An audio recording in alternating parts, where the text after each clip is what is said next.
Hello, and welcome everybody to this month's installation of the Bangkok RELO webinar brought to you by the U.S. Embassy in Bangkok and AUA Language Center. My name is Kelly Calvert. I am an English language specialist here in Thailand. Today, our program is about interviews and surveys and using them in your classroom. And we're lucky to have Mindy Olson with us today. She's going to present to us, and she's currently at Barapa University as an English language fellow with the State Department. Before I turn it over to Mindy, just a little bit of housekeeping. If you have any questions during the webinar, we'd really appreciate it if you could put those into the chat box, and we will answer them at the end of our webinar during the question and answer period. So with that, I think I will turn it over to Mindy. Mindy, can you take it away, please? Sure. Thank you, Kelly. I'm very happy to be here. I'm grateful to the Department of State English Language Program, Bangkok RELO, AUA, all the people who helped to put this together for you. And I'm very excited to be sharing some techniques and tools that I have found to be very useful, a lot of fun, and very productive for my students. So to continue on, I'm going to just tell you a little bit about myself. I got my master's degree in applied linguistics at State University, and I have been teaching at the San Diego Community College District for about the last 10 years, immigrants and refugees, some of them very beginning English learners. This workshop I have been refining over the last couple of months. It uses some techniques that I learned from a wonderful woman who was my mentor, Gretchen Bitterlin, and she is an author. She wrote the Ventures series of textbooks, and she is just a wonderful person, great teacher, and she had some fabulous techniques that I'm happy to pass along, as she did to me. So let's talk about why interviews, why surveys. First of all, they are task-based, so every student has a job to do. They're cooperative, so students have to work together to complete their task, and they're very active. Students have to get out, move around, talk to in order to complete their mission. They're also authentic. They're not canned English from a textbook. The students are getting out and researching real life information about themselves, about their classmates, and additionally, data driven. So students are gathering information. And as we all know, information is very powerful and it's valuable. So in today's world, it's really imperative that students learn how to analyze information, be able to understand statistics, be able to support what they've learned, and learn all the vocabulary and the nuance that goes with that. And finally, it's very adaptable. You can use surveys and interviews in just about every level of proficiency. You'll see as we go along, you might think that beginning students cannot do this, but they can. It's good for big classes. You can focus on target language use or topics that you're covering in your classroom, target vocabulary, targeted grammar. The possibilities are just endless. So I'm going to continue with a little survey of our own. We would know what level you teach. I hope you're out there. Do we have any participants in our webinar yet? If so, I hope you will let me know. Do you teach primary school, secondary school, university level students, or adult education? So if you could take a moment and just check on that poll, that will help us to know a little bit more about you, and I can perhaps give you some more customized information. So I have launched the poll. I'm just waiting. If anyone's having trouble accessing the poll or seeing the poll, if you could leave a message in the chat. Okay. All right. Well, if the people would just maybe fill out that poll as we go along. I'm going to give you a couple of seconds to do that. Shouldn't take long. It's only 4 questions. I think I'll just continue. So in addition, the goals for this activity is that students learn to perform multi-skill tasks like interviewing, questioning, and answering. They become more fluent as they repeatedly ask and answer the questions. They practice gathering information and analyzing it with statistics, and they learn to create surveys and interviews, which is, I think, one of the more interesting aspects of this.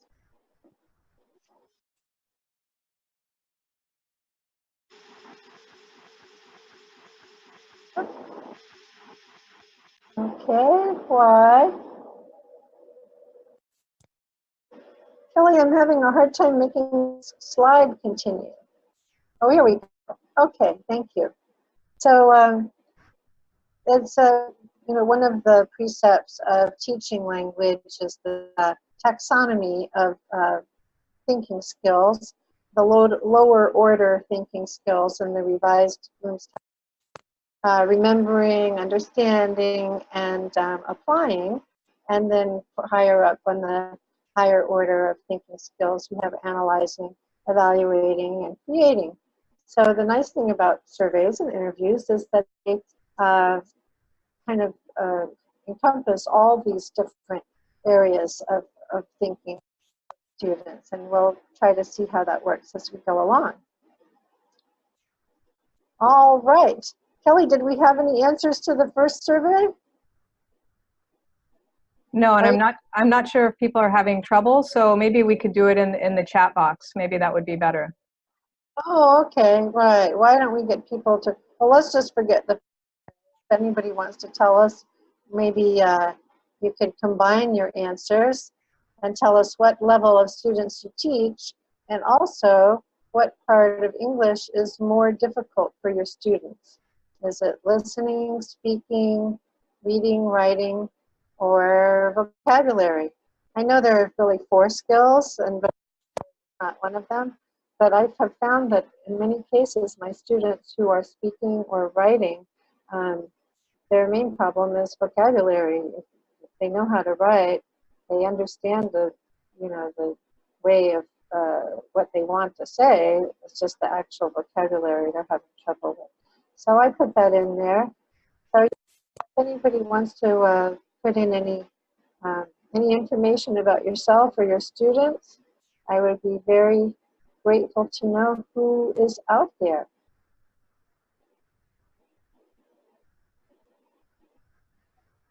So Mindy, I shared, so I've been in adult education for quite some time, and what I find is that writing seems to be the most difficult here in Thailand in particular. I noticed that students really have a hard time with writing and reading. And then Heather says that speaking and writing is very difficult for her students. Vocabulary is a good point that you were making as well. Right, yeah, that's been my experience in Thailand as well, is that writing, I mean, the genres here are different for academic writing in the first place. And then there's a whole, the academic English is a whole different vocabulary than, spoken English is. So a lot of people are able to communicate casually in spoken English, but when it comes to academic, they have a hard time. Yeah. Well, let's continue on. If we get some answers, great. If not, just soak it up. Okay. So in this presentation, we're going to focus on 3 different activities. One is an icebreaker bingo. This is directly from Gretchen Bitterlin. This activity is great for especially the first day of school. If you can use it for needs analysis, or you can adapt it for any other purpose in your classroom, topic, grammar, vocabulary, you name it. So the second part we're going to focus on are surveys, which are sort of classroom polls that are really applied. So one student will talk to maybe 15 people.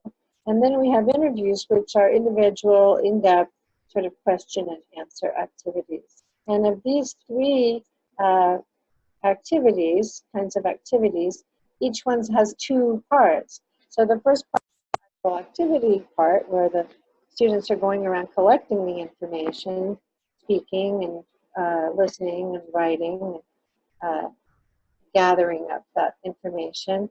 And the second part is where they analyze the information and report it and possibly create kind of a synthesis based on what information they've received. So bingo, everybody loves bingo, right? Especially if there are prizes, which of course there should be, little prizes. So it's a classroom kind of interview. Basically, you can a piece of paper. I've used just like, trash paper that is left over from copying mistakes. You can cut a piece of paper in half and do it that way if your students can write small. In any case, if you just start off with an 8 by 11 sheet of paper, you fold it so that there's a rectangle left at the bottom, which is about 3 inches by 8 inches. I think I have a diagram here. Okay, there you go. So you've got your piece of paper, you fold it with a, so you have an isosceles triangle, and then at the bottom you tear off that little rectangle. So you'll end up with a square and a rectangle.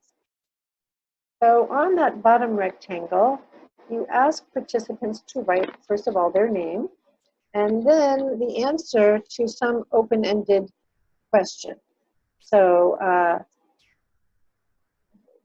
we'll get into some of the questions, but it can be as simple as just their name, or it can be a fairly thoughtful answer. But after they've written their answer to that question and their name on the paper, you collect all the rectangles, kind of get them to fold them in half, put them in a box or a bag, and then you save them for the actual bingo game. Okay, now you get to the part where the actual interview takes place.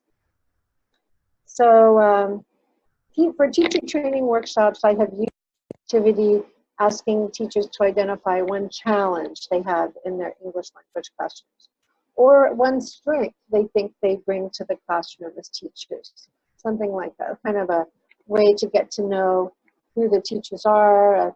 If you ask them about what challenge they have, it's sort of a needs analysis process. In a class that I'm teaching now, that's a cross-cultural class, I ask students to write and the first word or phrase they thought of when they thought of the United States. And I have 160 students. So I got a lot of incredible answers, ranging, of course, Donald Trump to the Statue of Liberty, skin color, food, movies, popular stars like Taylor Swift. And it was a great springboard for us to talk about culture, values, behaviors, and all of that good stuff.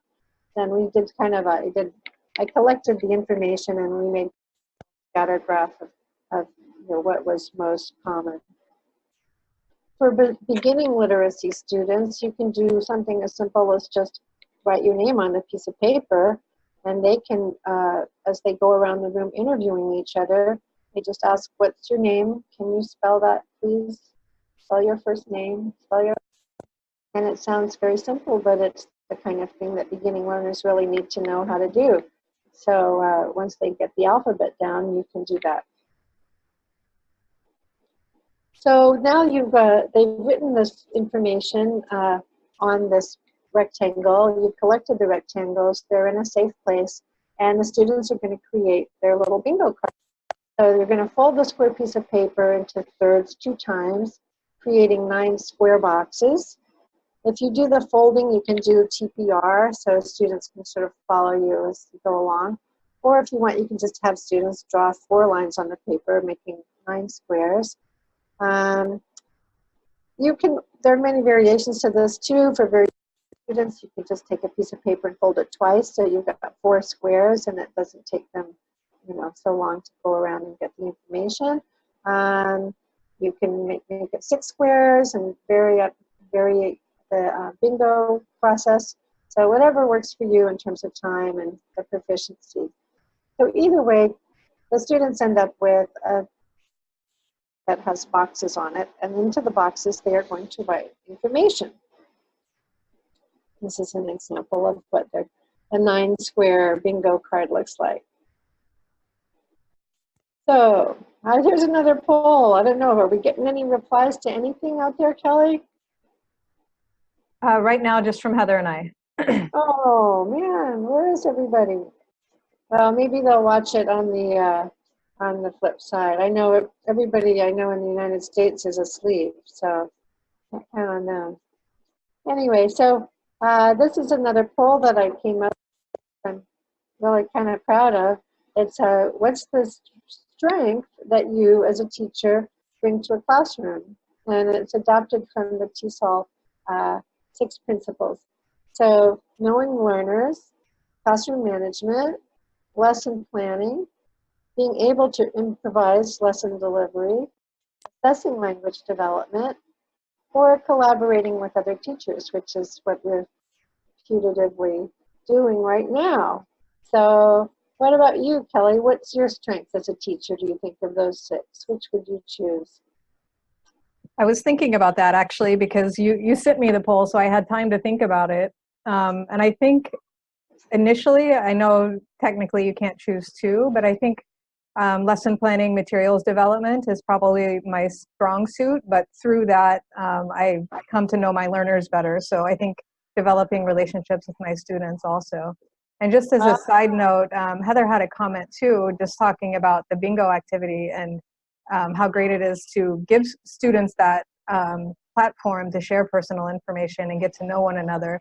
And I think that would be really helpful. I was thinking the same thing about how helpful it would be in building a classroom community so that you can get to know your learners better.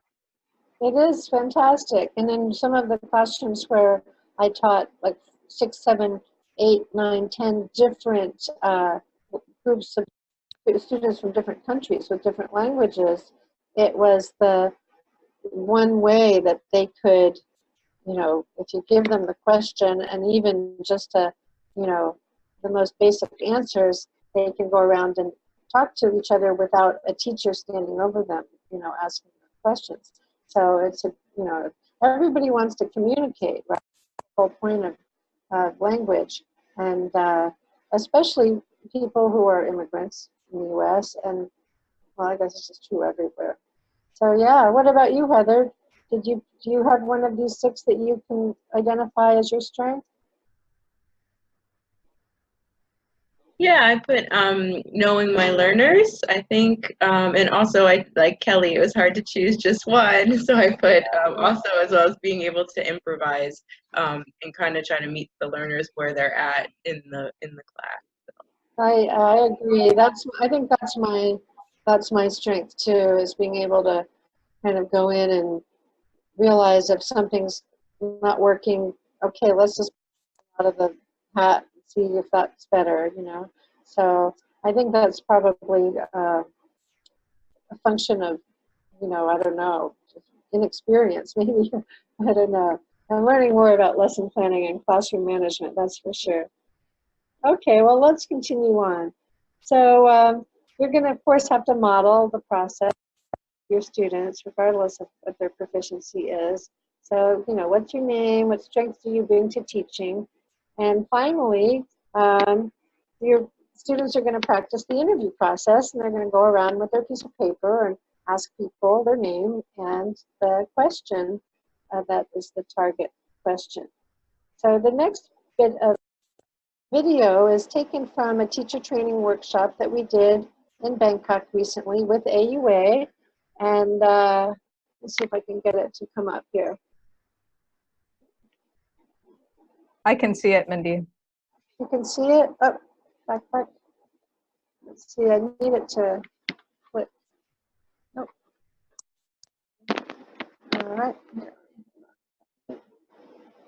If you move your cursor to the middle of the screen, is there a play button? For the cursor. Here it is. Ah, thank you. There it is.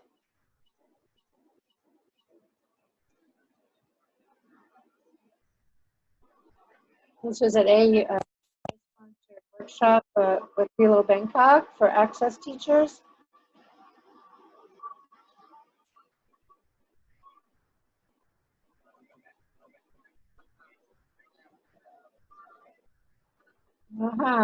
So his challenge was getting responses to open-ended questions. You can see everybody's walking around with their papers and asking. So then, of course, you can play bingo once everyone's got their sheet filled out. And of course, I modeled that too, just to make sure everybody knows how to play. Get everybody bingo very loudly, since some shy people in my classes never even say anything, even after they have bingo. So anyway, everybody can play bingo, and it's also a lot of fun if you have some prizes. All right, and also in the course of doing this is that you take one of the rectangular pieces of paper out of the bag or box, wherever, you open it up, and there's somebody's name. So you go, oh, okay, Kelly Calvert. Who's Kelly? And then Kelly says, here I am, I'm Kelly. Everybody says, hi, Kelly, nice to meet you. Hi. And then I say, who talks to Kelly? What is her biggest challenge teaching? And someone will have talked to her, and they say, oh, Kelly said her biggest challenge is, I don't know, Kelly, what's your biggest challenge? I would say in this context, critical thinking, encouraging critical thinking. Oh, the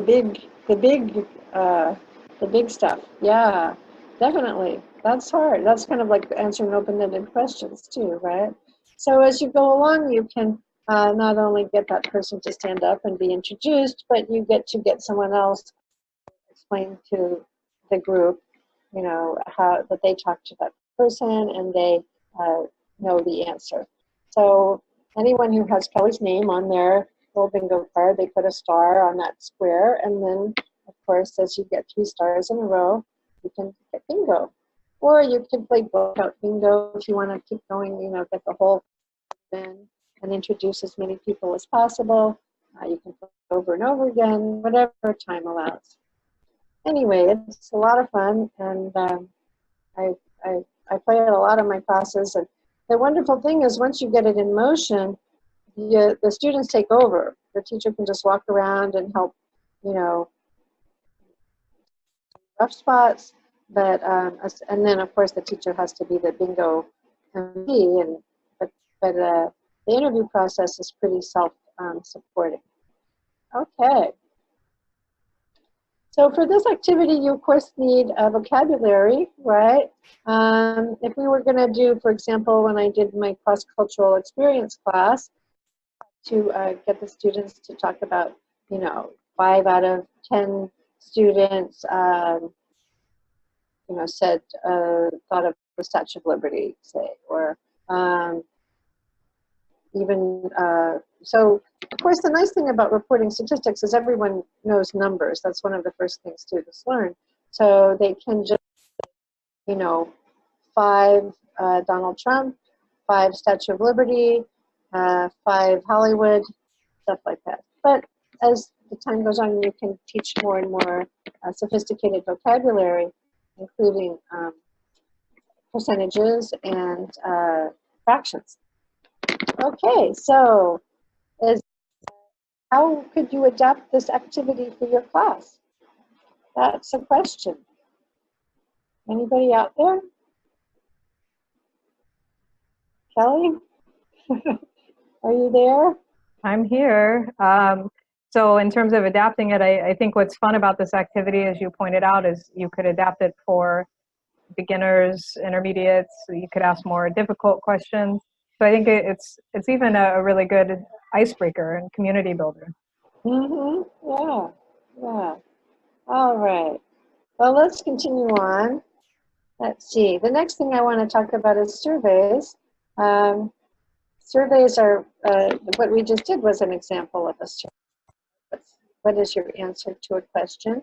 So for example, if you wanted to model a survey vocabulary, you could ask your students in Thailand, do you like durian? right? The answer is either yes or no. People have strong feelings about durian. So given that information, just a count of hands, could say 10 people like durian, 20 people do not like durian.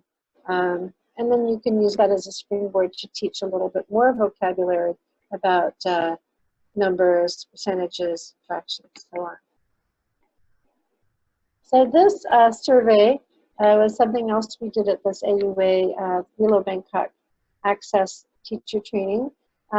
It's a survey in which you have groups of people, and each group has a different survey.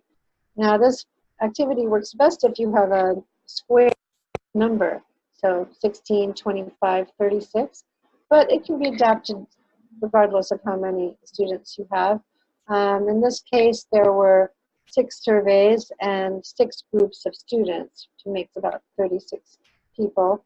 And you separate the students into these groups of 6. So for group, the B group, the C group, D, E, and F, right? And each group gets a different survey. So for example, the A group got a survey about smoking. Do you think smoking is antisocial? Yes or no? So each student fills out the survey individually. So for example, for me, I might say, no, I don't think smoking is antisocial. Do people smoking near me? Yes, I do. So I check that. Yes, just a little tick on that box, right? So everyone fills out the box for their individual self, for their self in their group, right? There's one about listening to music, eating in restaurants, driving, reading, and these are all taken from Penny Orr's grammar practice activities. Great book with lots and lots of material in it. So it just happened to have these 6 surveys, which I used in this workshop. And after each person has had a chance to fill out their individual survey, they go to a different table where they're all going to be different people from different groups. And the way I've actually learned to do this, so there's not so much chaos, is to get everybody at the table with order A, okay, to count down 1, 2, 3, 4, 5, 6, all the ones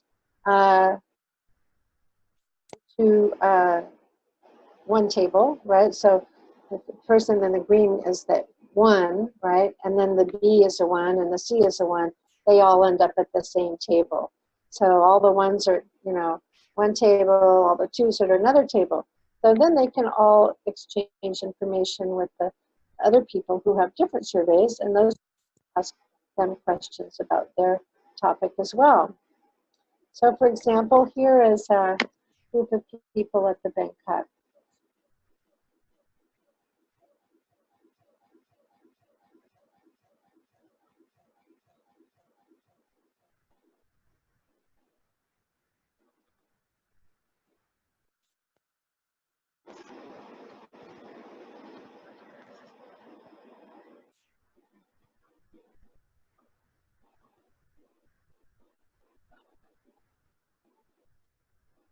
So Mindy, do you have to kind of model for students how to do this in their groups? I noticed this is kind of like a jigsaw activity, and then they get into their mixed groups. Do you model kind of the maybe sentence starters or something for more lower level students?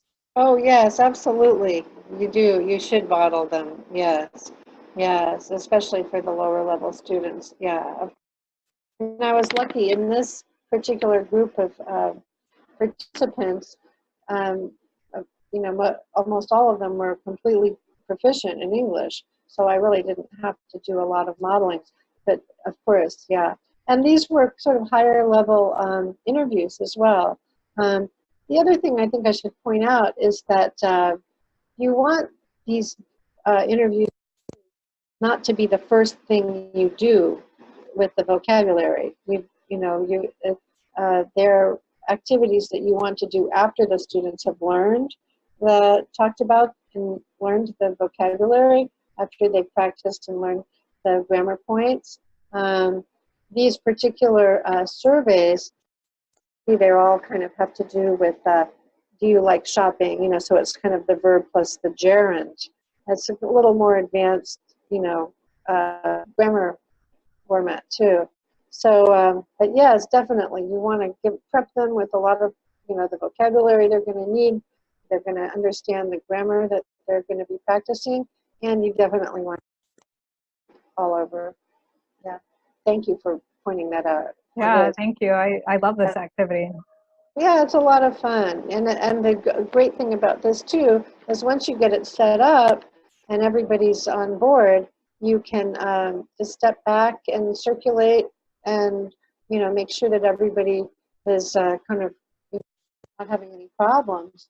But it ends up to be really very much student led and student maintained for a long time. Yeah, for a good 45 minutes if you want.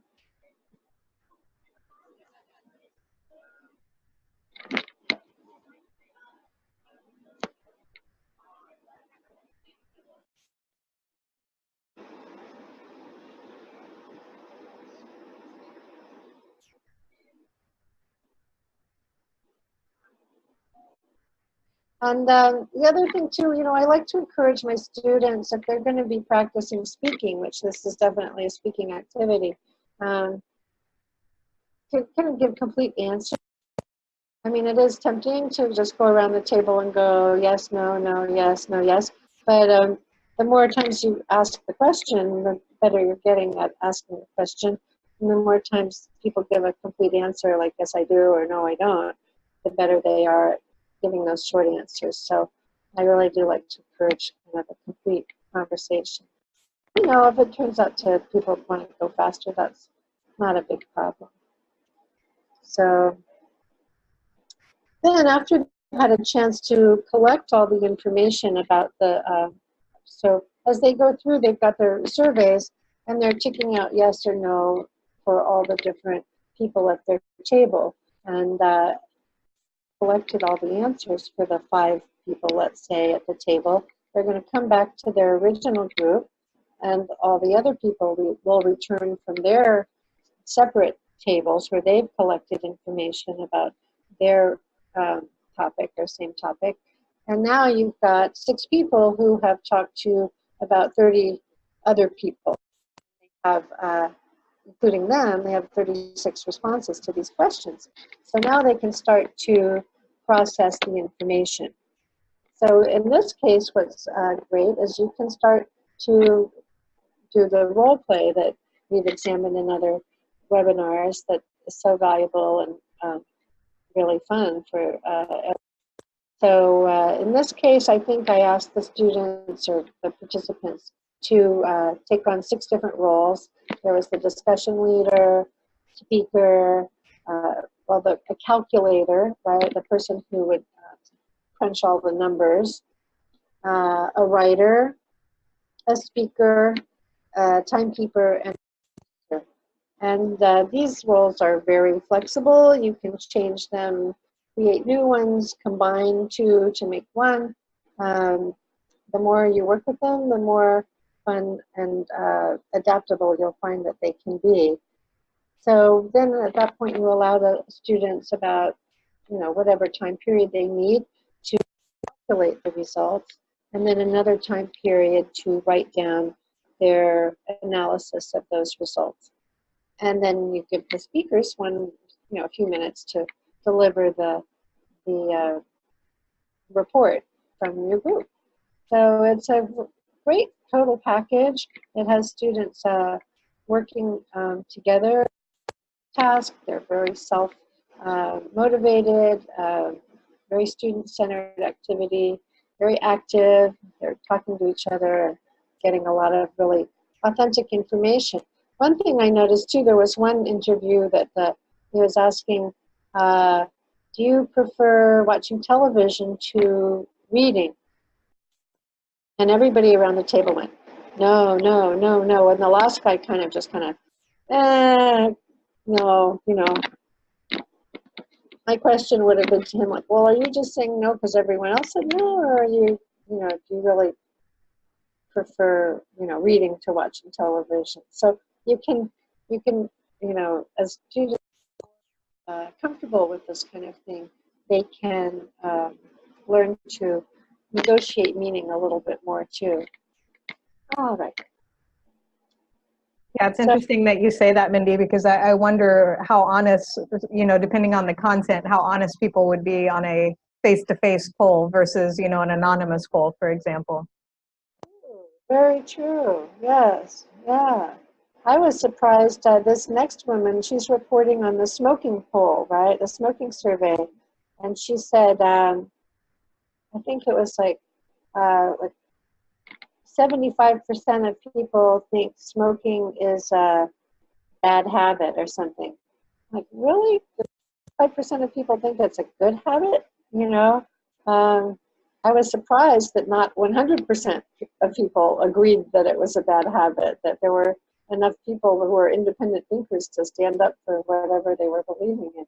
So even though you would think it would be kind of counterproductive social. Yeah. So anyway, so this is she's giving the report on their findings. This was the A group, the smoking group.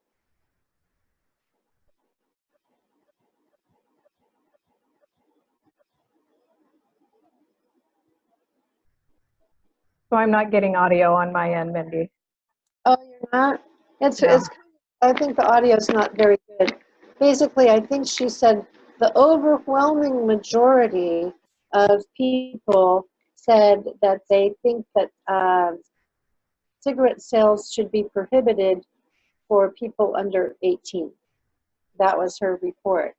And they had together and come up with this overwhelming majority language, which of course, being proficient English speakers they had.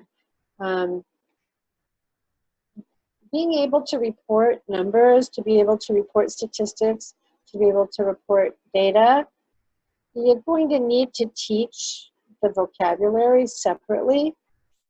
There is a vocabulary having to do with smoking and so on. But then once you teach it, it's useful over and over and over again, regardless of the topics. So I think it's the kind of information that's important for students to understand. And when she said the overwhelming majority, of people said something, I was like, well, what is an overwhelming majority? Is it 55%? Is it 75%? 95%? These are the kinds of questions that people, especially our students, need to know to ask. Because, for example, if nearly 50% of people voted in the last election, that sounds like that's pretty good, right? And if you say less than 50% of people voted in the last election, it doesn't sound that good after all. So there are different ways you can use language to bias even something as, seemingly natural as numbers. And that's one thing that I would like to be able to work more on in this presentation eventually, for the vocabulary.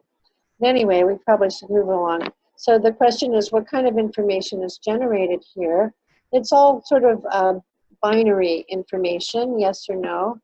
But you surveys where you can ask, how often do you, sometimes, always, never, or something like that. Or how much do you approve of, very much, somewhat, not at all. There are different ways you can do these surveys so that they are not just binary.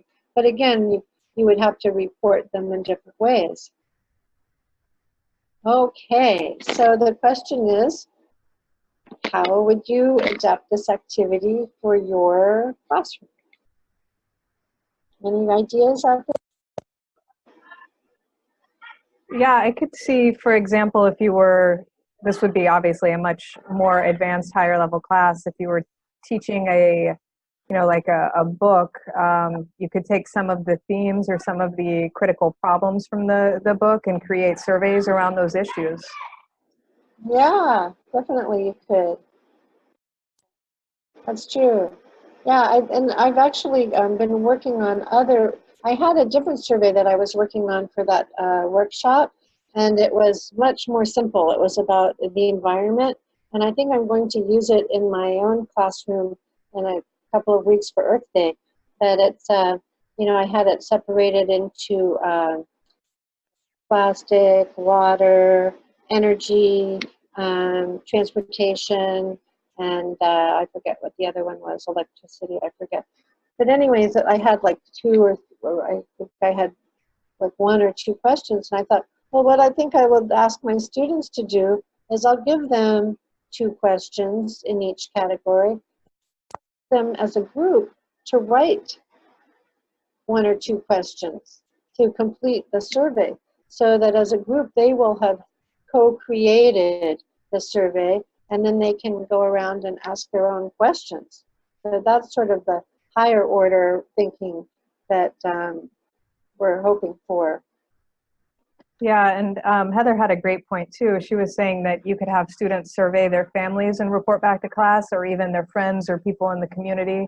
So, you know, you could kind of start this activity in class and then send them off to poll people in their communities. I think that's a fantastic idea, and you could actually get a lot of information that way about the people that you're teaching. Know your learners, getting to know your learners. So sure, that's a great idea. That's fantastic. Yeah. All right. Well, the final activity that I want to talk about today is interviews. They are one-on-one sort of question and answer situations, of course. And I've created a lot of these different interviews for my classes. Again, they're really useful because once you get them set up, once you get the students on board with the by modeling the answers and you know, creating possible answers, practicing the questions before they set off to actually do the interviews. Once they get going, it's a process that just moves completely out of the hands of the teachers. The students take over. They're off. They're out and about, talking to each other, chatting, finding out real life about each other. And one thing I would like to interject here is that it's really important to be sort of culturally sensitive to what questions are appropriate to ask and what questions are not appropriate. For example, in the United States, asking someone how old they are, or how much they weigh, or how much money, you know, questions like these can be seen as a little bit too intrusive. So a lot of times I'll try to like err on the side of, you know, safety rather than risk offending anyone. However, again, you can let your students be your guide, you know. What's a good question to ask? Will someone be offended by this? And it makes for a great kind of cross-cultural experience too, to, you know, define what things can be seen as nosy or intrusive in some cultures that are not so in others. So anyway, so for example, we've got this this interview. The first thing, of course, you ask anybody in an interview name. And the way it's set up is there's like a column at the beginning where the person who's holding this interview writes the information about themselves, right?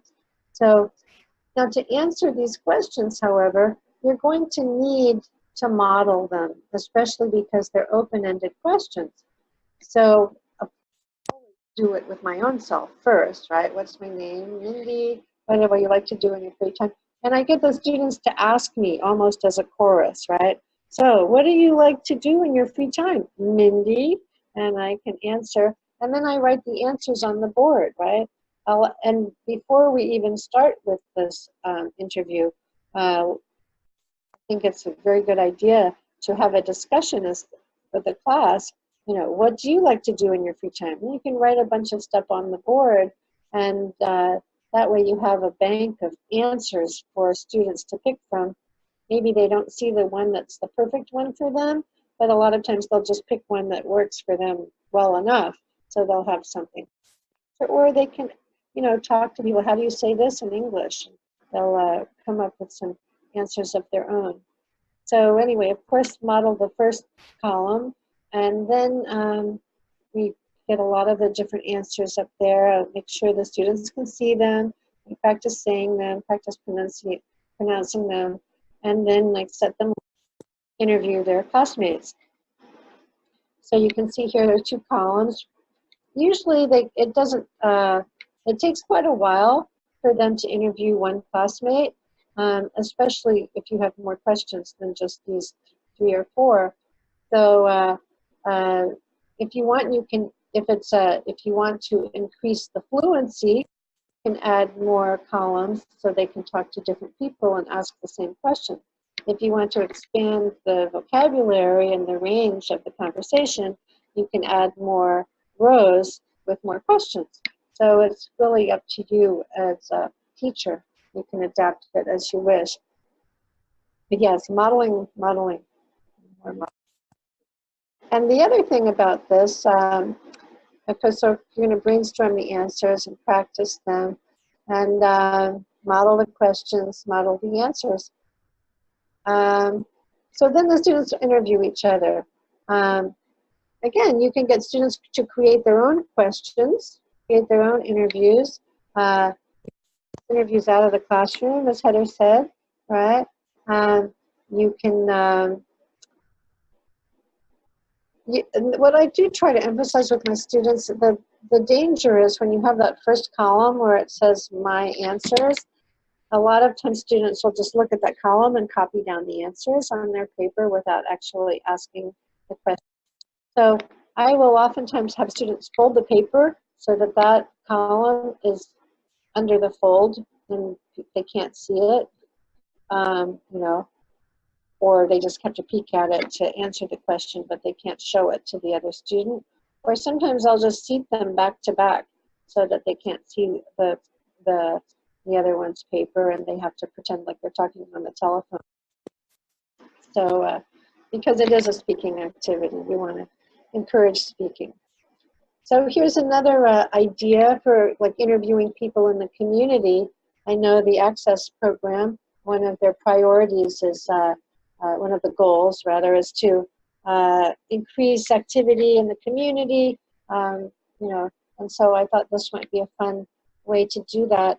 Get, students to an elder person or an older family member or some person who has some standing in the community, and just do a little personal profile. Again, you could get the students to come up with the questions, and you could, have them. The beautiful thing about this, and here I have the teacher's name. So here we have 2 different ways of modeling it before you get them off and interviewing each other. And the thing about this is, of course, you can vary it to whatever level you want. I mean, if it's training students, you could have an interview that's like, what's your favorite fruit? What's your favorite color? Oh, this one has what's your favorite color. So yeah, kind of open-ended. Then the nice thing about this is when they have all this information, I oftentimes will ask them to then write it in a paragraph format, scaffold it. So maybe I'll use my information to write a paragraph. My name is Mindy. I was born in England, or I put it in the third person. My teacher's name is Mindy. She was born in England. She is 65. Her favorite color is because she loves nature, and I'll give them a paragraph paper to do that on. But again, we'll scaffold it, we'll practice it. We make sure that they're plugging in the information that they have, and then as they get more proficient, you can give them a little more room to improvise in terms of the writing. So, what kind of information is generated here? It is much, of course, what do you think, much more open-ended? Yeah, not so basic. So the vocabulary you need to report it is a little more complicated too. Language is important in academic writing. You're always any kind of synthesis or summary. Dr. Calvert, implied or related or offered this idea. So reporting is, it's good to teach. Takes a long time, but it's worthwhile. And what kind of graphic representation might display this kind of information? Again, it would have to be some kind of like a probability graph or something like that. One great reference that I've used for reporting statistics and graphic information is Khan Academy. They have a lot of YouTube videos on how to report pre-algebraic statistics, and this is one way to do that. So yeah, so here we are reflecting again. What do you think, Kelly? Heather? Well, Heather was pointing out that modeling and brainstorming before activities are great strategies for supporting students, and she really likes how you're, mentioning a lot of different activities, creating a routine by repeating the activity in class. Yeah, I think, well, I guess we all know as teachers that, first it's chaos, and then it becomes a routine, and then it becomes a procedure. So if you can, and then plus, as I said, especially with data statistics, reporting, that kind of vocabulary is across the board useful.